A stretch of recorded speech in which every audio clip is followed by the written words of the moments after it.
Primeiro, antes de mais nada, abra sua Bíblia num dos textos mais conhecidos desse período de Natal, que está no Antigo Testamento. Um texto de Natal, talvez o texto mais usado no Natal, no Antigo Testamento.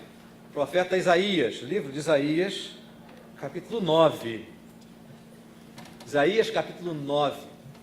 Essa é a passagem no Antigo Testamento, creio eu, a mais usada em período de Natal. As demais são bem usadas, são as narrativas do Natal, no Novo Testamento, nos Evangelhos, mas essas mensagens de hoje, agora à noite, da noite do domingo que vem, e a semi-mensagem do domingo 17, que é o dia da cantata do coral, né? A cantata Príncipe da Paz, tudo isso vai ser baseado nessa passagem de Isaías, capítulo 9.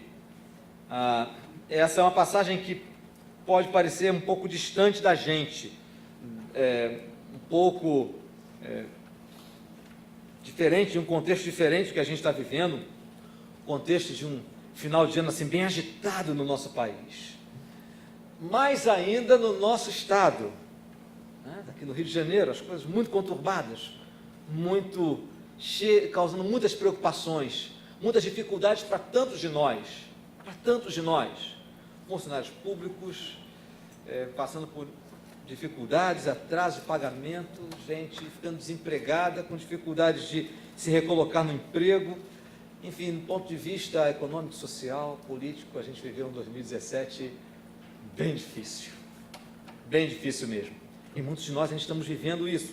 Dizem que existem possibilidades de acenos de alguma melhoria. Silêncio completo, não é? Silêncio completo. Esperamos que seja verdade, desejamos que seja verdade, mas a gente vê essa entrada de ano, e lembrando que ano que vem é um ano de eleições majoritárias, não é? País, estados, Distrito Federal, deputados estaduais, deputados federais, presidente da República. A gente pergunta, o que vai acontecer em 2018? Depois de um ano tão complicado, e a gente ainda vivendo esse momento meio, a gente sente um certo travo, né? Não sabe muito bem para onde as coisas vão caminhar. A gente vive num clima difícil como esse atual, e quando se vive assim, a gente sente uma perda de esperança, né? Uma perda de esperança. Inclusive, a feira que está tendo no Rio Centro, qual é mesmo? É a Feira da Providência, é isso mesmo. O tema é esperança, né? O tema é esperança, de novo, sempre. É necessário mesmo.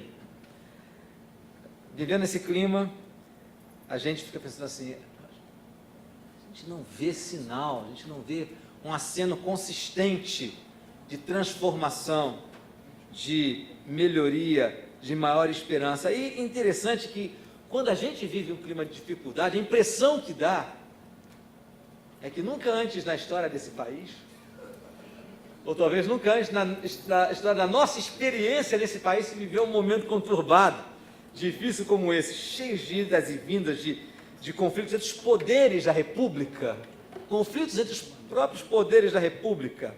E a gente sente, as coisas vão se mostrando cada vez mais complicadas, e parece que essa dificuldade é uma dificuldade quase intransponível. Então, quando a gente olha para esse texto das Escrituras, olhando para esse texto com atenção, a gente percebe que, embora esse texto tenha sido escrito mais de 700 anos antes de Cristo,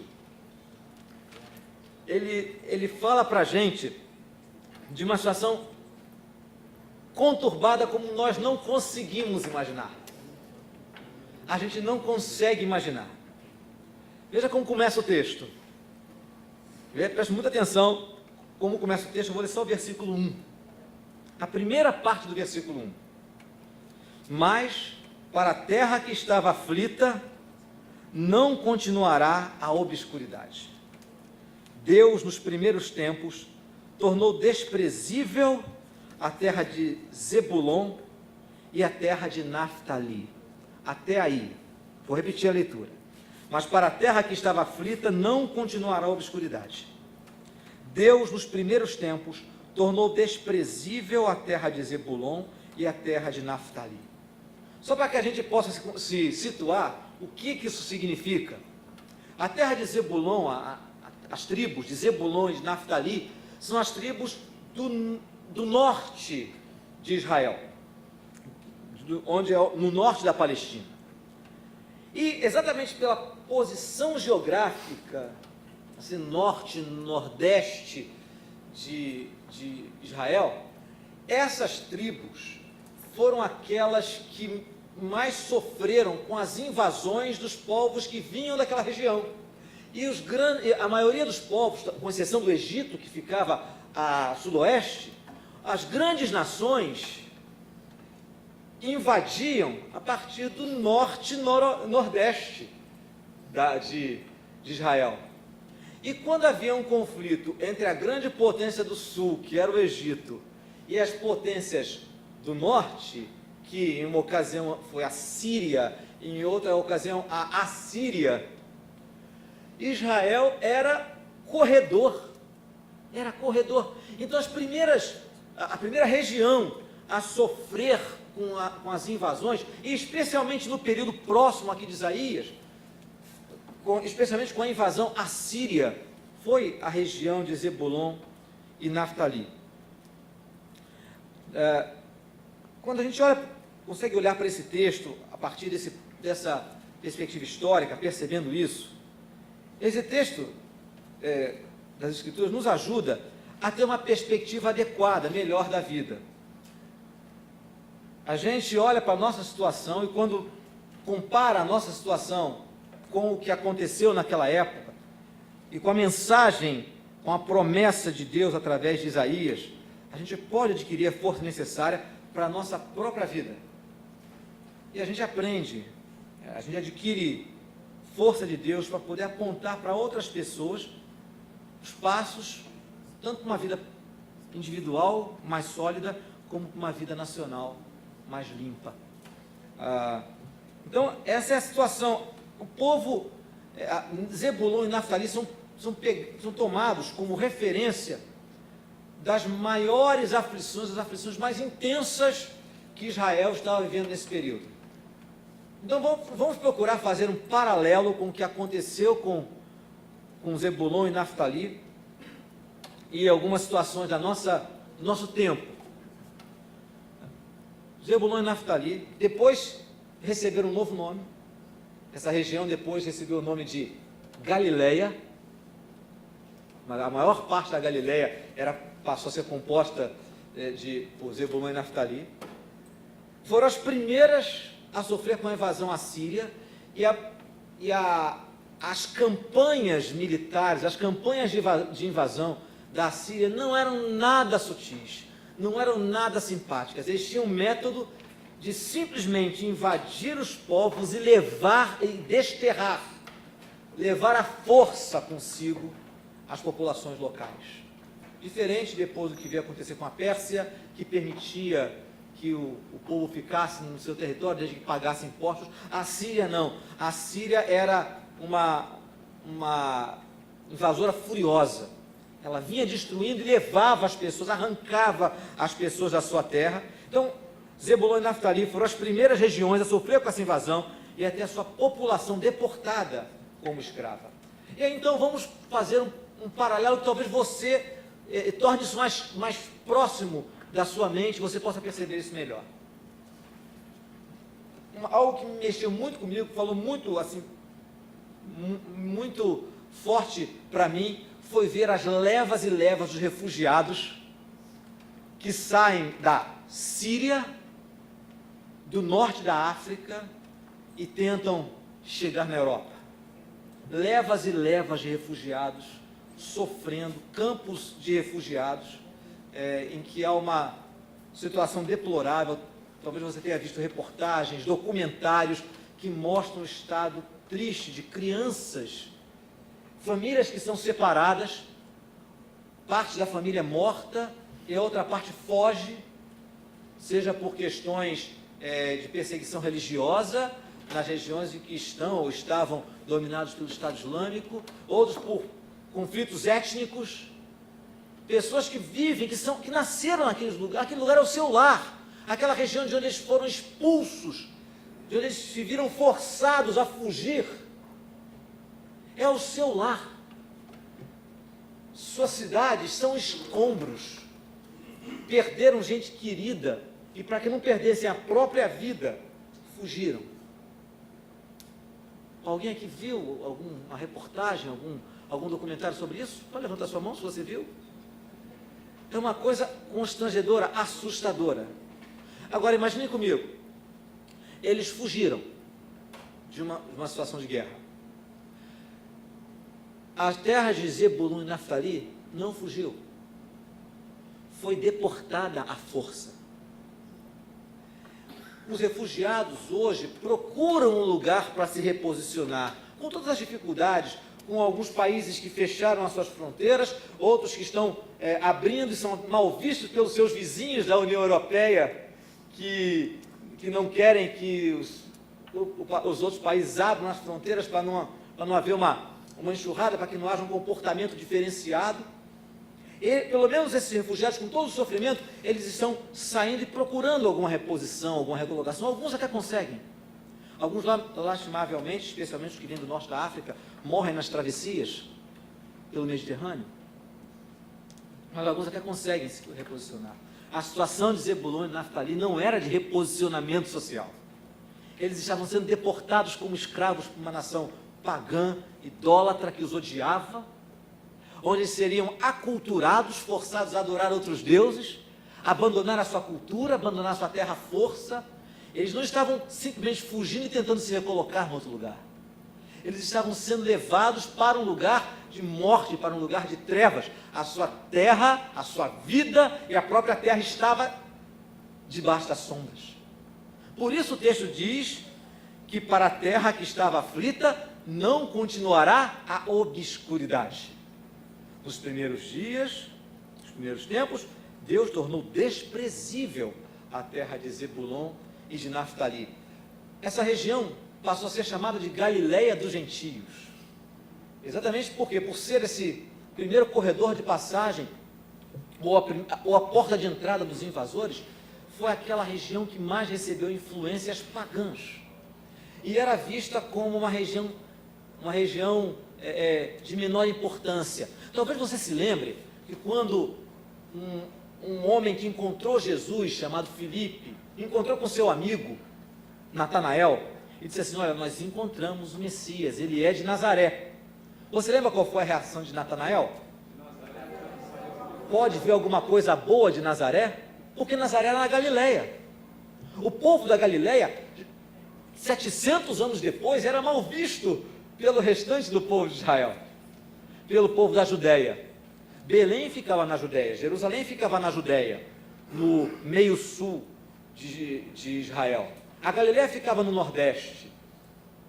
E o pessoal do sul maravilha dizia assim: pode ver alguma coisa boa do nordeste? Mais ou menos o preconceito que existe no nosso próprio país. Nosso próprio país. Só que lá era muito mais intenso, muito mais intenso.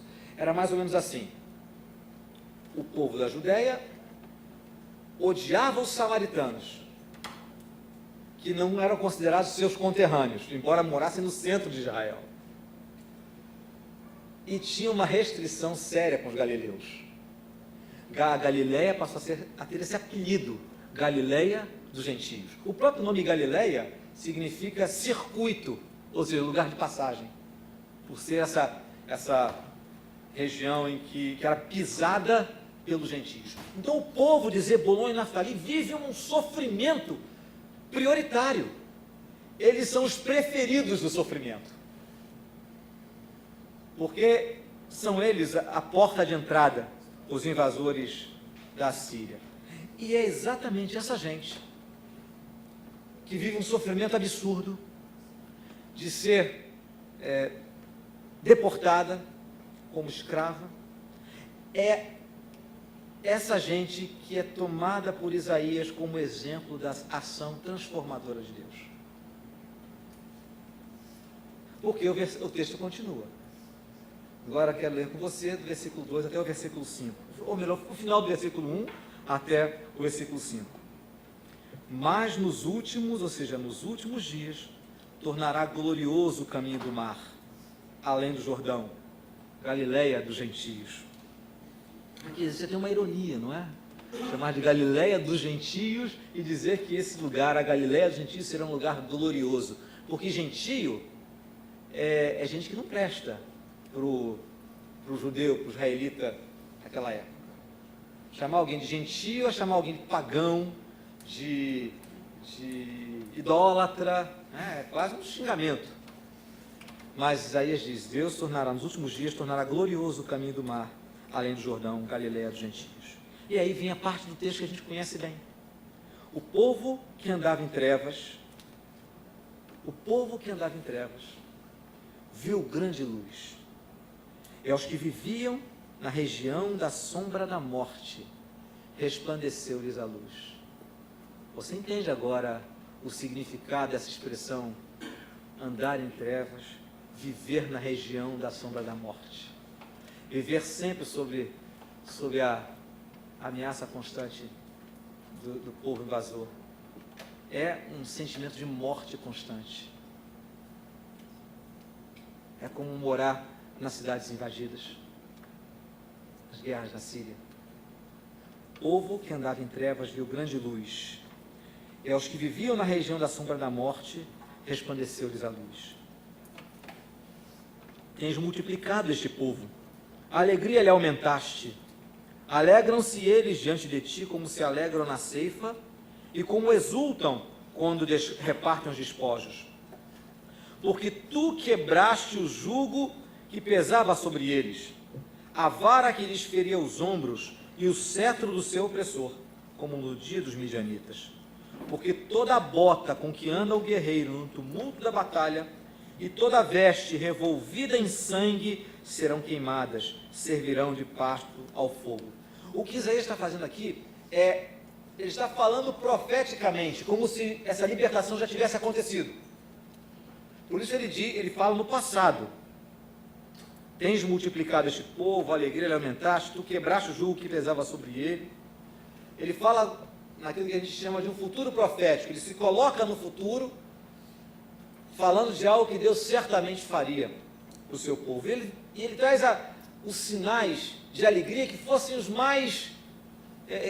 sinais mais claros dessa transformação social que o povo passaria.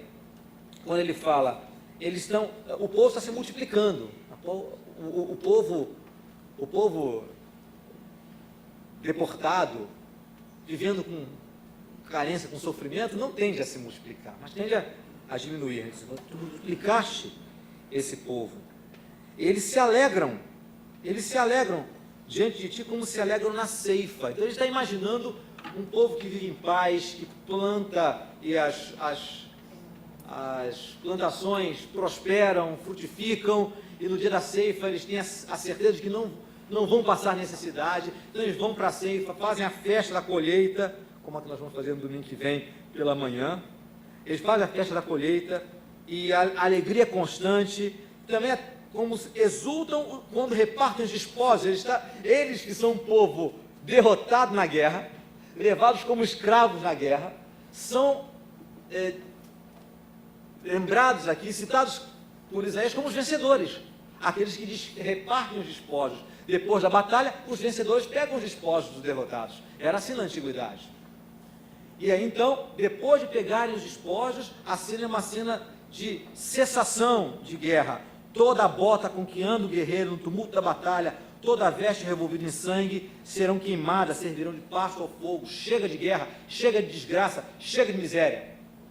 Essa é a visão de Isaías. É isso que significa que o Senhor tornaria glorioso aquela terra que vivia na escuridão, o povo que andava em trevas. Deus estaria tornando glorioso o caminho do mar, a Galileia dos gentios, a Galileia tão sofrida. Como é que seria a profecia de Isaías para nós, hoje? Seria mais ou menos assim. Deus diz que vai tornar o Congresso Nacional um lugar de gente honrada e exemplar. Amém ou ha? É como se estivesse dizendo assim, como se estivesse falando: Deus vai permitir que cada desempregado dessa nação tenha o seu sustento suficiente e estável. Deus vai permitir que as favelas do Rio sejam lugares para você passar o final da tarde com seu filho pequeno. Isso te parece absurdo? Eu confesso para você que parece absurdo. Para mim parece absurdo. Não estou dizendo que seja impossível. Mas uma simples descrição disso, num ambiente que não crê em Deus, ia provocar um conjunto de gargalhadas, como se a gente estivesse fazendo um stand-up comedy aqui. É uma tragicomédia. É uma tragicomédia. Mas descrições como essas podem parecer tão absurdas no contexto brasileiro hoje, quanto as palavras de Isaías pareceram absurdas no seu tempo. É o mesmo grau de incredulidade que pode subir aos nossos corações. Então, se isso lhe parece absurdo, você já sabe como é que soou essa palavra de Isaías no seu tempo. Acontece que, por mais que pudesse parecer absurdo, Deus estava construindo as coisas para que a sua palavra se cumprisse. Hoje nós sabemos que essa profecia se cumpriu com a vinda do Messias, com a vinda de Jesus. Mateus fala isso para a gente. O texto de Mateus 4, versículos de 12 a 17, fala sobre isso. Veja só o que diz, você está vendo aí na nossa tela. Ouvindo, porém, Jesus que João fora preso, retirou-se para a Galileia. Deixando Nazaré, foi morar em Cafarnaum, situada à beira-mar, nos confins de onde? Zebulon e Naftali. Exatamente lá. Para que se cumprisse o que fora dito por intermédio do profeta Isaías. Terra de Zebulon, terra de Naftali, caminho do mar, além do Jordão, Galileia dos gentios. O povo que jazia em trevas viu grande luz, e aos que viviam na região e sombra da morte, resplandeceu-lhes a luz. Daí por diante, passou Jesus a pregar e dizer: arrependei-vos, porque está próximo o reino dos céus. Então nós vemos o próprio evangelista Mateus toma a passagem de Isaías e diz: se cumpriu, Jesus foi morar em Cafarnaum. Na verdade, Jesus era de Nazaré. Ele já era o Galileu, né? Jesus Nazareno, o Galileu. Ele era de Nazaré e desenvolveu a parte esmagadora do seu ministério na Galileia dos gentios, exatamente para que se cumprisse a profecia de Isaías, para que a luz de Deus brilhasse na Galileia e a partir da Galileia. A Galileia teve então o privilégio de ser o palco inicial da revelação do Messias, que veio para os seus. Veio para os seus, mas os seus não receberam. Veio para os seus, mas não foi aceito pelos seus, não foi reconhecido como Messias pelos seus, porque a continuação da profecia de Isaías dá a ideia de um rei nos moldes antigos, já que a ansiedade do povo era de característica político-militar. Todo o sofrimento, todas as trevas que estavam sobre a Galileia dos gentios tinham sido colocadas ali por causa de problemas político-militares. Consequentemente, o que eles esperavam era um rei nos moldes que eles entendiam, que eles conheciam. E a profecia de Isaías é dita nos moldes que eles pudessem compreender. A partir do versículo 6. Porque um menino nos nasceu, um filho se nos deu, o governo está sobre os seus ombros, e o seu nome será Maravilhoso Conselheiro, Deus Forte, Pai da Eternidade, Príncipe da Paz, para que se aumente o seu governo e venha a paz sem fim sobre o trono de Davi e sobre o seu reino, para o estabelecer e o firmar mediante o juízo e a justiça, desde agora e para sempre. O zelo do Senhor dos Exércitos fará isto. Então, como os os israelitas até admitiriam um Messias vindo da Galileia, desde que ele viesse com seus exércitos, sentado num belo cavalo, com exércitos nacionalistas, para invadir Jerusalém, tirar aquele rei marionete, colocado ali por permissão do então invasor e dominador, que era o Império Romano. O rei marionete era Herodes. Então, eles esperavam um Messias glorioso. Por isso, alguns judeus se organizavam em partidos revolucionários. Os zelotes, os sicários. Algumas pessoas entendem que os sicários eram, na verdade, uma milícia do partido dos zelotes.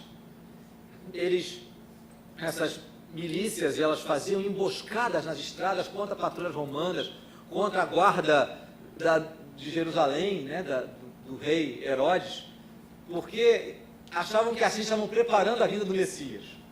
Mas então o Messias resolve entrar em Jerusalém, não num cavalo maravilhoso, com seus exércitos poderosos e gloriosos, mas em cima de um jumento. Em cima de um jumento, que coisa esquisitíssima, né? Ele entra em Jerusalém em cima de um jumento. E os seus exércitos, o poder dos seus exércitos, é tão somente a aclamação das pessoas humildes que viam nele o Messias. Pode ser que uma perspectiva limitada, que quer ver soluções para a nossa própria vida e para o nosso país por um caminho rápido, uma via rápida, pode nos fazer tropeçar, assim como esse pensamento dos judeus os fizeram tropeçar na época que não perceberam a chegada do Messias. Isso pode tornar para a gente difícil perceber como Jesus, o menino que nos nasceu, pode interferir hoje na nossa situação.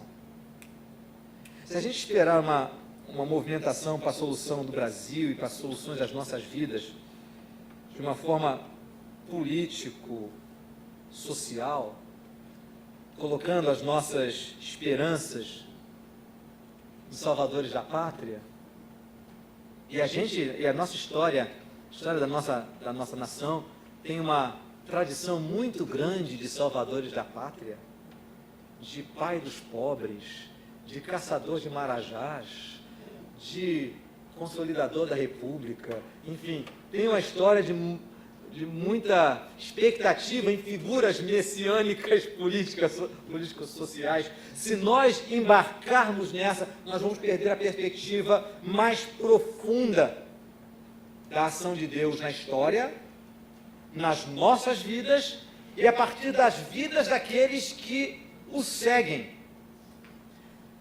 Se nós tivéssemos realmente na nossa nação a proporção que se diz ter de cristãos evangélicos, de crentes verdadeiros, comprometidos com Jesus, nós poderemos ver acontecer à nossa volta uma transformação profunda.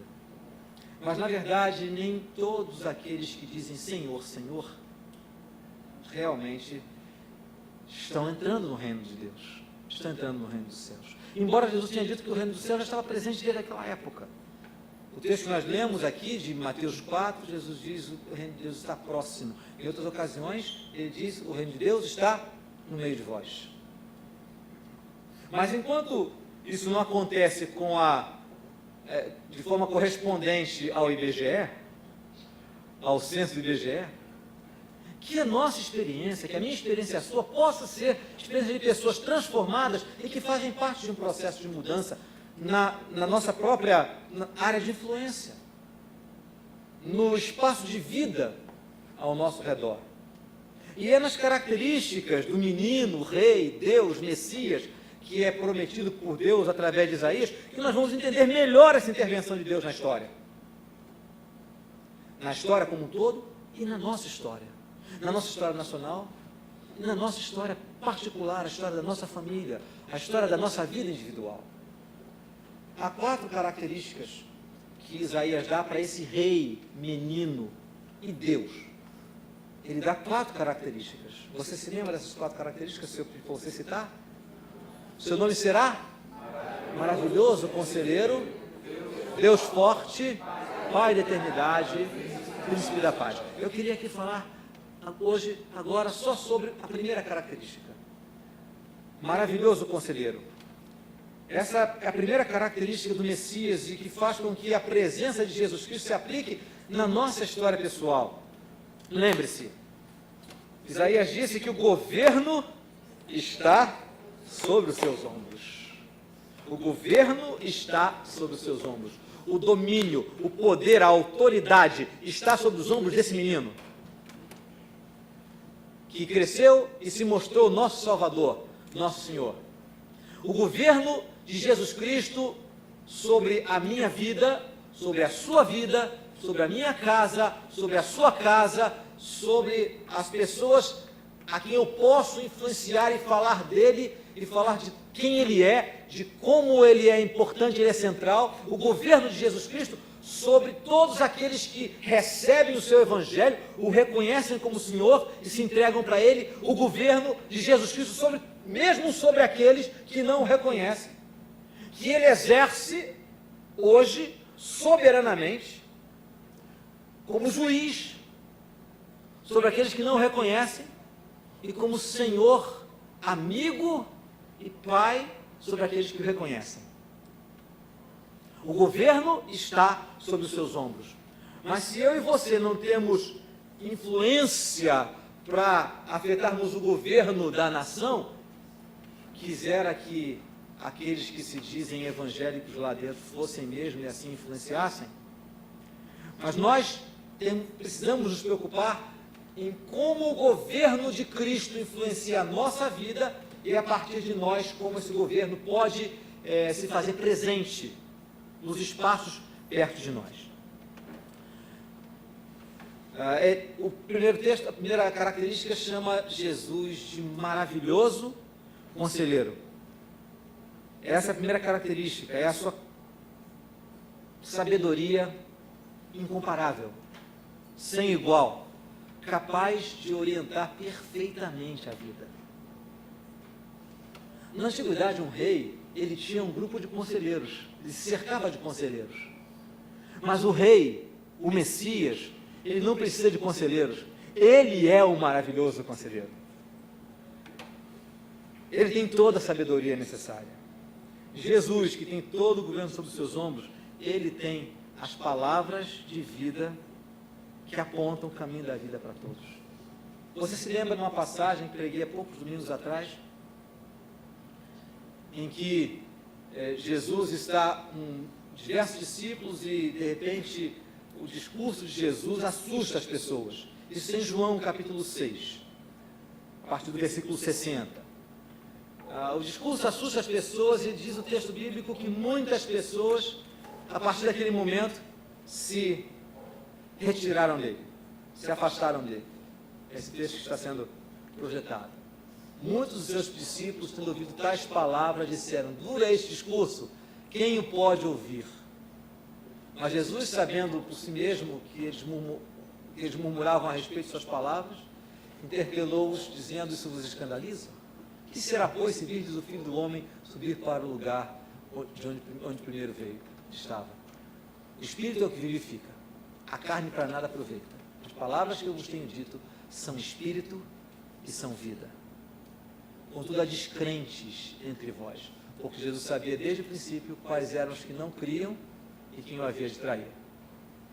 E prosseguiu: por causa disso é que vos tenho dito, ninguém poderá vir a mim se pelo Pai não lhe for concedido.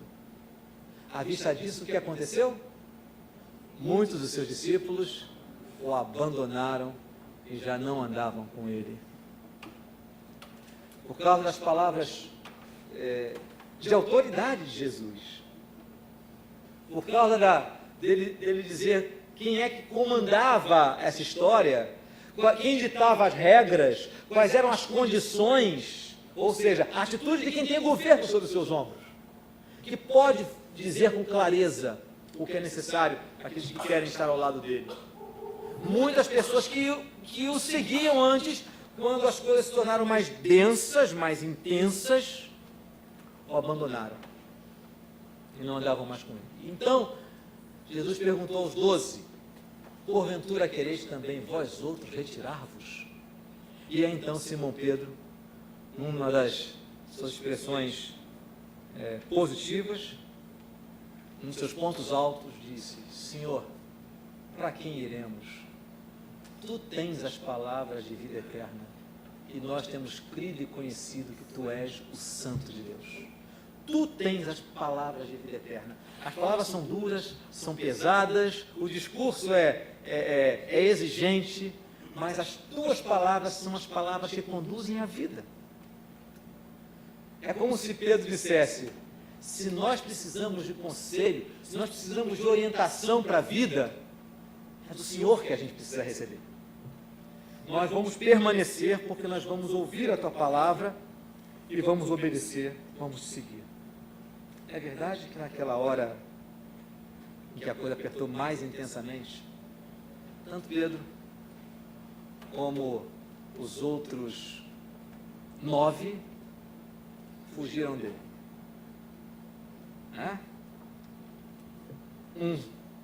O 11º se matou e só um estava perto de Jesus na sua morte, que era João. Mas a palavra de Pedro reflete exatamente o que significa confiar no maravilhoso conselheiro. É saber que diante de tanto das durezas da vida, como das exigências duras do Messias, é nele que nós temos palavras de vida eterna. É ele que é capaz de dar as direções que nós tanto precisamos para a vida. A solução de verdade para o Brasil, para cada um de nós, é seguir o que Jesus fala. É ouvir a voz de Cristo e dizer, o discurso é duro, é pesado, mas eu permaneço aqui. E a fala principal de Jesus, é exatamente a fala da reconciliação. A fala principal de Jesus é que o Pai leva as pessoas a Ele para que Ele as reconcilie ao Pai. Essa é a palavra principal de Jesus, essa é a palavra do Evangelho. O Pai, pela ação do Espírito Santo, toca no coração das pessoas, no meu e no seu coração, nos mostra o nosso pecado, a nossa pecaminosidade, o nosso desligamento de Deus e diz, é através dele, do Filho, da morte e da ressurreição do meu Filho que você pode ser reconciliado comigo. É o que o Espírito Santo fala para nós. Esse é o Evangelho. Essa reconciliação com o Criador é o que permite que as nossas vidas se reconciliem também com o nosso semelhante.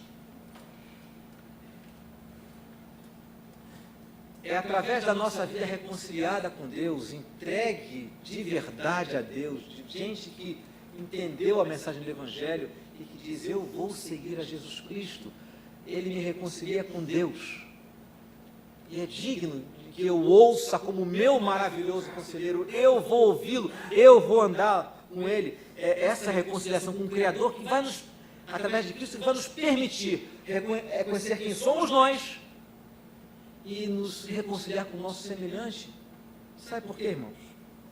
Porque, apesar de todas as tolices que são ditas muitas vezes nesse mundo evangélico, quando a graça de Deus nos alcança e nos mostra quem nós somos, mostra os nossos pecados e mostra o amor de Deus através de Cristo, nos reconciliar com Ele, nós aprendemos que nós não estamos acima de ninguém, que nós somos da mesma poeira, somos do mesmo pó. Quando o Espírito Santo fala ao nosso coração e mostra quem nós somos, a nossa pecaminosidade, nós entendemos que nós não somos em nada, na nossa natureza, diferentes de nenhuma pessoa. Isso nos ajuda a nos reconciliarmos com nossos semelhantes. E é curioso, pense, se a gente olhar as coisas até a raiz das coisas que causam o estado que nós vivemos, a situação que nós vivemos, a raiz das mazelas sociais é exatamente a falta de conexão com o semelhante por falta de conexão com Deus. As pessoas pensam mais em si. Isso é um pecado natural para todas as pessoas, o egocentrismo. Primeiro eu procuro o meu interesse, aquilo que vai me trazer vantagem. Por isso o altruísmo é quase um ato heróico hoje em dia. Ser honesto, ser honrado, com prejuízo de si mesmo, é um ato deslocado hoje. E quando acontece, tem até espaço no Fantástico. Dá até reportagem no Fantástico, reportagem nos jornais. Porque isso é tão inédito. Só mesmo quando nós ouvimos a voz do maravilhoso conselheiro, nos curvamos diante dele, é que nós somos invadidos pela presença de Deus. Ele nos reconecta ao Pai e nos leva na direção do nosso semelhante. E a coisa mais fantástica é que o maravilhoso conselheiro, o menino, o filho que nos nasceu, o menino que nos nasceu, o filho que nos foi dado, ele foi embora e colocou dentro de nós o conselheiro, o advogado, o Espírito Santo, para nos guiar a toda a verdade, promessa dele. Quando o Espírito Santo vier, e ele já veio, ele nos guiará a toda a verdade, nos aconselhará na nossa vida. A gente está aproveitando esse período de entrada de Natal para enfatizar com toda a força que o menino é o Salvador que vem nos dirigir no caminho da paz, vem nos levar no caminho da paz, com o seu conselho. E você, meu irmão, minha irmã, que é seu seguidor, hoje está sendo desafiado a acolher os seus conselhos, a receber mesmo os seus conselhos e viver como Ele diz que a gente deve viver. Ele é o maravilhoso conselheiro. É Ele que direciona as nossas vidas. Nem tudo que nos acontece é fruto dos nossos erros.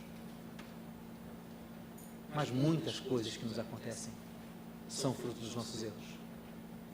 São fruto da nossa insistência em seguir os nossos próprios conselhos e não a direção do maravilhoso conselheiro. Hoje estou falando para você que é seguidor, uma seguidora de Jesus, que tem assumido um compromisso com Ele. Eu tenho falado isso para as pessoas que estão à sua volta. As pessoas me conhecem como um cristão, como uma cristã. Nos conhecem assim. Mas nós temos dado atenção àquele que tem as palavras de vida eterna? Ou nós temos andado temos simulado andar ao lado dele, na verdade dando ouvidos a outros conselhos, a outros conselheiros. O chamado do Espírito Santo, que mora dentro daqueles que são de Cristo, é para que nós o ouçamos sempre, e que as palavras de Pedro possam ser as nossas também. Senhor, para quem que nós vamos? Para quem que nós vamos? O Senhor é o maravilhoso conselheiro. O Senhor é que tem as palavras de vida eterna. E nós queremos te seguir, qualquer que seja o resultado. Nós queremos te seguir, porque as tuas palavras conduzem a vida. Vamos orar? Curva a sua cabeça, meu irmão, minha irmã, e fale com o Senhor sobre isto. Se Ele tem guiado a tua vida de verdade. Se Ele não tem guiado, se você reconhece que há muitas lacunas, as respostas que você tem dado ao Senhor são respostas de desconfiança e não de confiança. Coloque-se aos pés do maravilhoso conselheiro, porque um menino nos nasceu, um filho nos foi dado, e o seu nome será maravilhoso conselheiro. Ele está aí todos os dias para dar a direção que você precisa para todas as coisas, e assim possa ser uma pessoa abençoada e abençoadora também. Fale com Ele nesse momento.